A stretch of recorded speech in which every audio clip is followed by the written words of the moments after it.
Krishna, Hare Krishna, Krishna Krishna, Hare Hare, Hare Rama, Rama Rama, Hare Hare. The International Society for Krishna Consciousness, or ISKCON as Prabhupada had called it, was now firmly established in North America, with centers in New York, San Francisco, Los Angeles, Santa Fe, Seattle, Boston, and Montreal. He decided it was time to introduce Krishna consciousness to Europe. Srila Bhaktisiddhanta Saraswati, Prabhupada's own spiritual master, had especially wanted Krishna consciousness to be introduced to Europe. During the 1930s, he had sent his most experienced sannyasis to London, but they had returned nothing accomplished. Prabhupada had faith that his disciples would succeed in helping him establish ISKCON centers in Europe, just as they had in North America. He would begin by opening a temple in London. 3 married couples, Mukunda and Janaki, Shyamasundar and Malati, and Guru Das and Jamuna, went to meet him in Montreal to discuss the mission in London. These 3 couples had begun the temple in San Francisco, where they had had close association with Srila Prabhupada.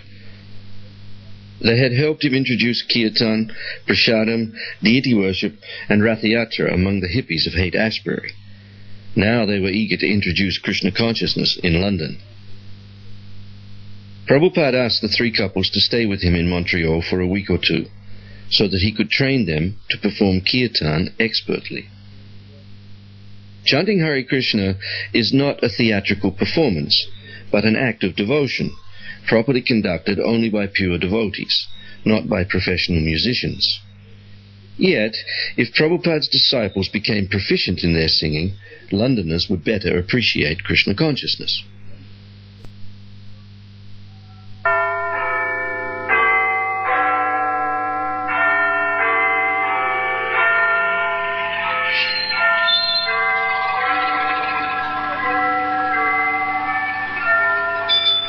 Prabhupada had been hearing regularly from his 6 disciples in London.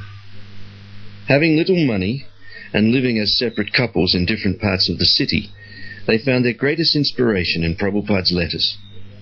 The devotees, being foreigners, were not allowed to earn a salary, and except for a few contacts, they knew no one. Although unable to live together, they were trying to maintain their morale and Krishna consciousness. Then, in the middle of a winter of hard struggle, came a fortunate break for these devotees. A meeting with George Harrison of the Beatles. For a long time, the devotees had been thinking of ways to get the Beatles to chant Hare Krishna. To their Apple Records studio, they had once sent an apple pie with Hare Krishna lettering on it. Another time, they'd sent a wind-up walking apple with the Hare Krishna mantra printed on it. They had even sent a tape of one of their kirtans and had received a standard rejection letter from Apple Records.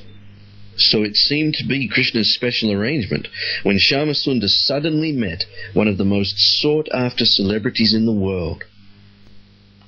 In a crowded room at Apple Records, Shyamasundar, shaven-headed and wearing robes, sat, hoping for a chance to have a few words with someone connected with the Beatles.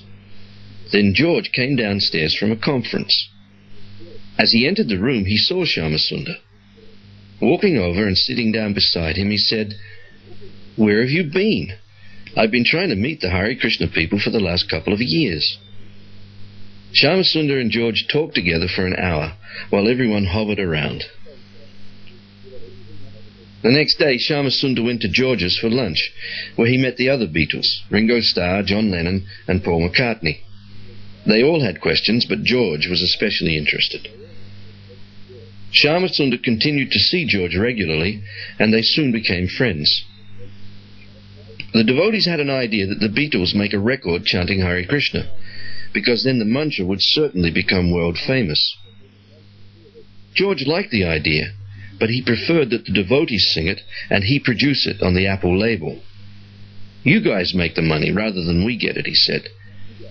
"Let's make a record." On the day of the recording, about a dozen devotees assembled at EMI Recording Studios on Abbey Road. With Paul McCartney and his wife Linda operating the control console, the recording session began.